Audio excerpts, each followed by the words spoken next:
नमस्कार, आपका स्वागत है हमारे चैनल बायोगुरु पर। हम पढ़ रहे थे क्लास 10th का चैप्टर नंबर 5 दैनिक जीवन में रसायन का पार्ट नंबर 6 पढ़ेंगे। ये हमारे चैप्टर का लास्ट टॉपिक है। आज चलो स्टार्ट करते हैं वीडियो को। आज का हमारा टॉपिक है साबुन एवं अपमार्जक। साबुन एवं अपमार्जक, सोप एंड डिटर्जेंट, ये हमारे टॉपिक का नाम है। बहुत इंपॉर्टेंट टॉपिक है, ध्यान से समझना। पहले हम पढ़ेंगे साबुन के बारे में, सोप के बारे में। साबुन होता है एक लंबी कार्बन श्रृंखला वाले, लंबी कार्बन श्रृंखला सी, लंबी कार्बन श्रृंखला वाले उच्च वशीय अम्लों, उच्च वशीय अम्ल कौन कौन से? सोडियम या फिर सोडियम लवण या फिर पोटेशियम लवण को कहते हैं साबुन। लंबी कार्बन श्रृंखला वाले उच्च वशीय अम्ल के सोडियम या लवण को, सोडियम पोटेशियम के लवण को साबुन कहते हैं। ये जो NaOH या फिर KOH के वशीय विलयन के साथ गर्म करने पर बनते हैं। वशीय विलयन के साथ गर्म करने पर हमें साबुन प्राप्त होता है। इस क्रिया को हम कहते हैं साबुनीकरण। कई बार पूछ लिया जाता है साबुनीकरण किसे कहते हैं, तो पहले आप साबुन की डेफिनेशन लिख दीजिए और फिर साबुनीकरण की।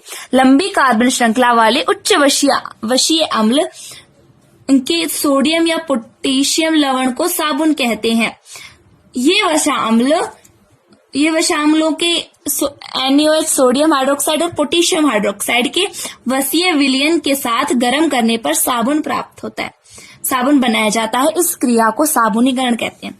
जैसे कि उच्च वशाम्ल CH2COOR, CHCOOR एंड CH2COOR, ये उच्च वशीय अम्ल है।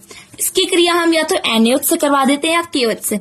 हम यहाँ पर KOH से करवा देते हैं। अब इसकी रिएक्शन करवाएगी। यहाँ पर 3 कार्बन है तो यहाँ पर हम 3 KOH ले लेते हैं। ये क्या है? उच्च वशीय अम्ल या वशाम्ल। ये है पोटेशियम हाइड्रोक्साइड KOH। अब इससे बनेगा K, पोटेशियम 3 मोल है, प्लस CH2OH, ये है ग्लिसरॉल और ये है साबुन। यहां पर हमने R लिया है, R की जगह हम यहां R का मतलब होता है एल्किल रेडिकल, यानी कोई मूलक होता है, मुक्त मूलक भी कह सकते हैं, फ्री रेडिकल भी कह सकते हैं, मुक्त मूलक। जैसे हम समझते हैं, यहां हम RCOOK की जगह ले लेते हैं C17H35 COOK। अब हमने इसे H2O की उपस्थिति में क्या किया? साबुन को तो घिसते ही है। वैसे एक बात बता दूं आपको, जो पोटेशियम लवण के साथ बनाया गया, इसमें पोटेशियम साबुन होता है, ये बहुत मृदु होता है। पोटेशियम साबुन बहुत मृदु होते हैं। ये क्या काम आते हैं? पोटेशियम साबुन बनाए, ये काम आता है सेविंग में, शैम्पू में। जो आपका शैम्पू होता है वो थोड़े से पानी में ही बहुत ज्यादा झाग दे देता है, इस कारण से वो मृदु हो गया।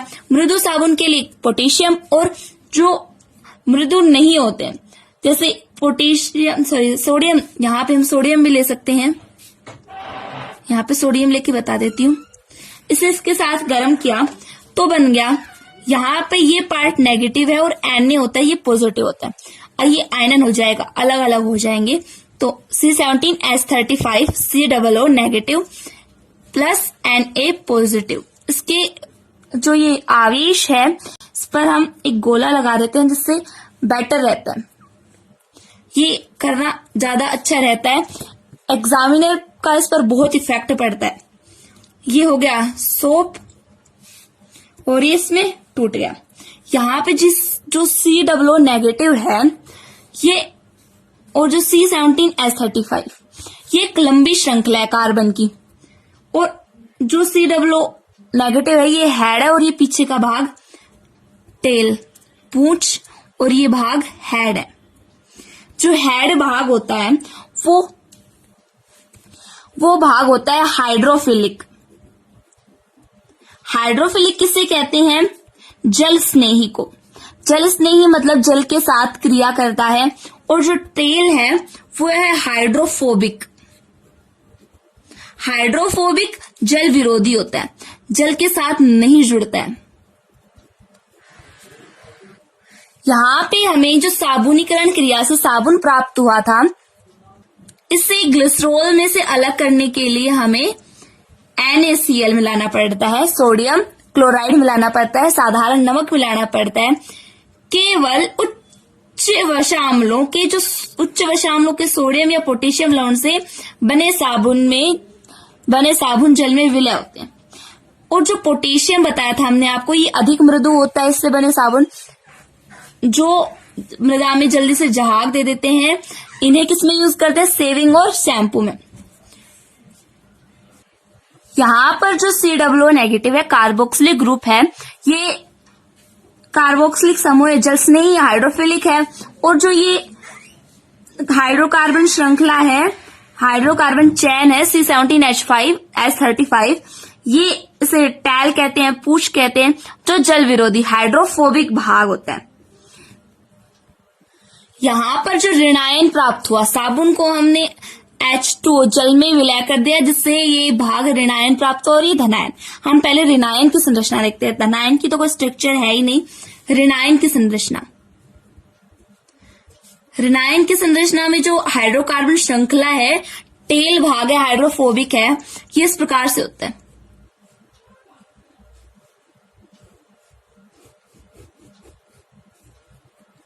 ये तो हमने बताया था हेड है, और ये भाग टेल है। टेल है वो हाइड्रोफोबिक और ये हाइड्रोफिलिक। यहाँ पर 17 कार्बन है। जहां पर भी आपको कोई कोना मुड़ा हुआ दिखाई दे रहा है वहां एक कार्बन है। कार्बन की संयोजकता को पूरा करने के लिए वहां पर हाइड्रोजन भी होगा। यहाँ आपको जो कोने दिखाई दे रहे हैं, इस हर एक कोने पर एक कार्बन है। यहाँ पर स्टार्टिंग में भी कार्बन है और लास्ट में तो है, जैसे कार्बन से अटैच है। तो आप काउंट कर सकते हैं 17 कार्बन है। 1 2 3 4 5 6 7 17 कार्बन हो गए हैं टोटल। अब यहाँ पर ये ऋणायन की संरचना है, गलती से संख्या लिख दिया। ऋणायन की संरचना में जो टेल भाग है, ये हमने बताया था जल विरोधी हाइड्रोफोबिक है, और जो हेड है वो जल स्नेही हाइड्रोफिलिक है। जो जल विरोधी है ये भाग इस प्रकार से जुड़ता है कि हाइड्रोकार्बन भाग है वो अंदर की ओर। ये जो हाइड्रोकार्बन भाग कौन सा है? हाइड्रोकार्बन श्रृंखला टेल है, ये तो अंदर हो। और जो ये ऋणावेशित भाग कार्बोक्सिलिक ग्रुप है, ये बाहर की ओर होता है, ध्रुवीय शिरा बाहर होता है। अब हम इसके स्ट्रक्चर से समझते हैं। यहाँ पे मेन बात आती है कि मिसेल निर्माण किस प्रकार से होता है, या फिर ऐसे भी कह सकते हैं कि साबुन से शोधन क्रिया किस प्रकार से होती है।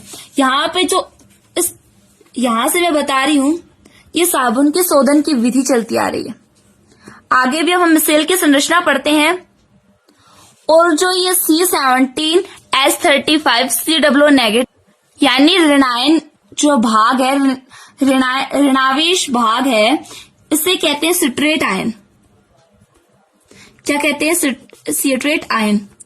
सबसे पहले जो सिट्रेट आयन है, साबुन के अणुओं में सबसे पहले इसी का आयनन होता है। जैसे कि अब मिसेल की संरचना पढ़ रहे हैं, यहाँ पर मान लीजिए ये है ऑयल की कोई ड्रॉप, ऑयल की बूंद है कपड़े पर। अब इस पे साबुन किस प्रकार से इसे साफ करता है? ये क्या है? तेल की कोई बूंद है। अब हमने बताया था कि जो साबुन था इसका ये भाग टेल है जो जल विरोधी है। जल विरोधी होगा तो ये जल के मतलब अंदर की ओर होगा, जल की तरफ होगा तो कोई क्रिया नहीं करेगा। और ये भाग हेड है, ये जल स्नेही है, ये जल की ओर होगा। और टेल है, ये जल विरोधी है। इस कारण इस जो बूंद है ये तेल क्या कोई गंदगी का कण है, चिकनाई का कण है, उसकी ओर होगा। तो ये इस प्रकार से होंगे। यहां पे हम इसे इस प्रकार से बना देते हैं, या फिर COO नेगेटिव भी लिख सकते हैं। इसके बीच में नेगेटिव लगा दिया। ये है सिएट्रेट आयन। ये भाग तो हो गया टे, और ये हेड है, ये यहां पे जल है।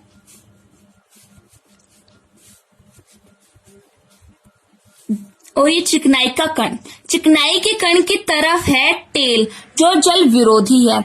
जल विरोधी होने के कारण ये टेल की तरफ है, और जो जल स्नेही है वो जल की ओर है। अब इस चिकनाई को हटाने के लिए यहां पर बहुत से जो ये साबुन के कण हैं वो इस प्रकार से मिसेल बना लेंगे।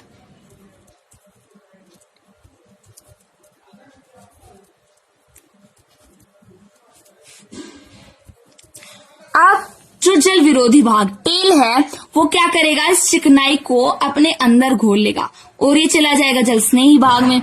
जल स्नेही से जल से अलग कर देगा, कपड़े से अलग कर देगा और जल में घुल जाएगा।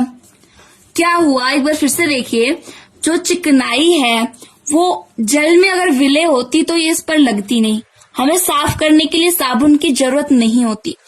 अब यहाँ पर इसे हटाने के लिए हमने साबुन रगड़ा, और जो साबुन की कार्बोक्सिलिक ग्रुप है ये तो हेड जो जल स्नेही है, और टेल है वो विरोधी है, जल विरोधी, हाइड्रोफिलिक और हाइड्रोफोबिक।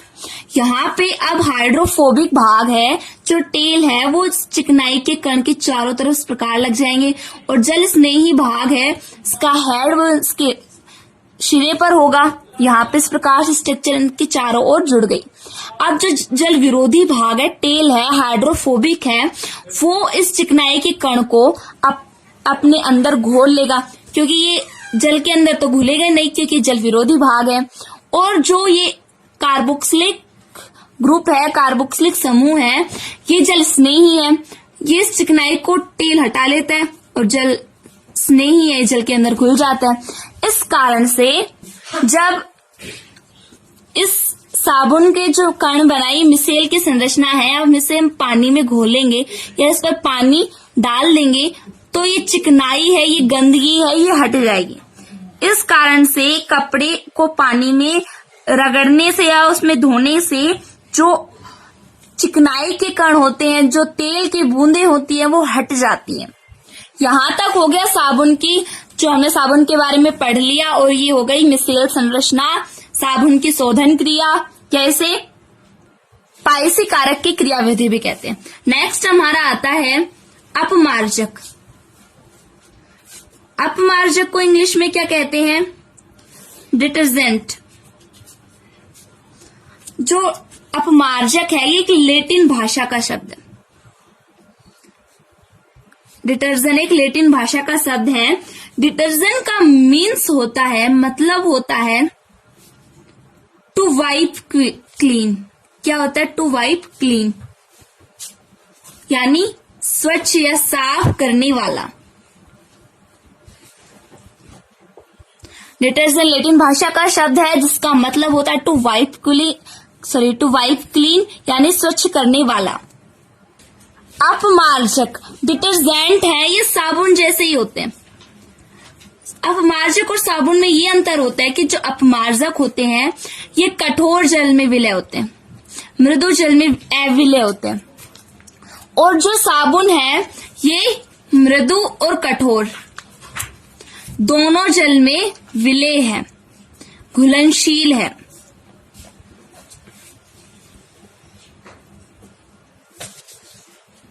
फॉर एग्जाम्पल एक अपमार्जक का उदाहरण लेते हैं,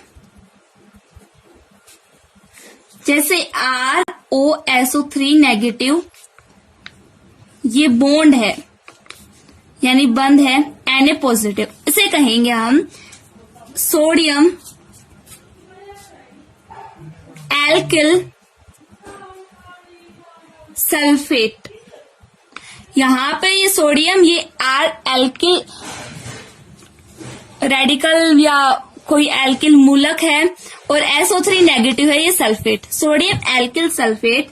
या यहां पर हम R की जगह कोई दूसरा भी एल्किल ग्रुप ले सकते हैं, जैसे R6H5 SO3 negative Na positive. इसे लिखेंगे हम alkyl benzene sulphonate, sodium alkyl benzene sulphonate. यहां इन अपमार्जकों में, दो अपमार्जक बताए हैं, इन अपमार्जकों में कैल्शियम, सोडियम, मैग्नीशियम आयन से प्रतिस्थापित होकर कैल्शियम या मैग्नीशियम सल्फोनेट बनाते हैं। कैल्शियम या मैग्नीशियम सल्फोनेट बनाते हैं। ये सल्फोनेट है, ये जल में अविलय होते हैं, अघुलनशील होते हैं, अविलय होते हैं। इस कारण से जो अपमार्जक होते हैं ये मृदु जल में अविलय हैं। अपमार्जक, यहाँ पे हमने दो उदाहरण बताए। यहाँ में इन अपमार्जकों में sodium, sodium, calcium, magnesium ion से प्रतिस्थापित होकर कैल्शियम मैग्नीशियम सल्फोनेट, कैल्शियम या मैग्नीशियम सल्फोनेट बनाते हैं। ये सल्फोनेट है, ये जल में अविलय होते हैं, अघुलनशील होते हैं। साबुन होता है वो प्रदूषण की समस्या, जल प्रदूषण की समस्या उत्पन्न नहीं करता, क्योंकि इसका अपघटन आसानी से हो जाता है। इसका अपघटन हो जाता है जीवाणुओं के द्वारा। लेकिन जो अपमार्जक है, इनका ये जल प्रदूषण की समस्या उत्पन्न करते हैं, क्योंकि जीवाणुओं द्वारा इनका अपघटन नहीं हो पाता है। जल प्रदूषण उत्पन्न करते हैं क्योंकि इनका जीवाणुओं के द्वारा, कौन करता है इनका जल अपघटन, अपघटन जीवाणु करते हैं, बैक्टीरिया करते हैं। इस कारण से जो अपमार्जक है, डिटर्जेंट है, उसका अपघटन नहीं हो पाता और ये जल प्रदूषण का एक कारण है। अब एक क्वेश्चन आता है कि साबुन है वो कठोर जल में जहाग क्यों नहीं देते हैं? साबुन कठोर जल में जहाग क्यों नहीं देते? जो कठोर जल होता है इसमें कैल्शियम आयन और मैग्नीशियम आयन होते हैं। जो साबुन के अणु, साबुन का कौन सा अणु था?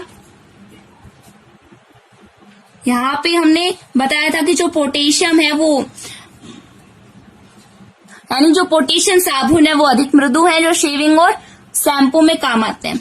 यहाँ पे साबुन का अणु है सोडियम आयन। सोडियम आयन को प्रतिस्थापित कर देते हैं। प्रतिस्थापित मतलब इसको हटा करके खुद जुड़ जाएंगे इसके स्थान पर, इसको हटाकर खुद जुड़ जाएंगे, इसे कहेंगे प्रतिस्थापित कर देते हैं। इस प्रकार से जो उच्च वशाम्ल होते हैं, उच्च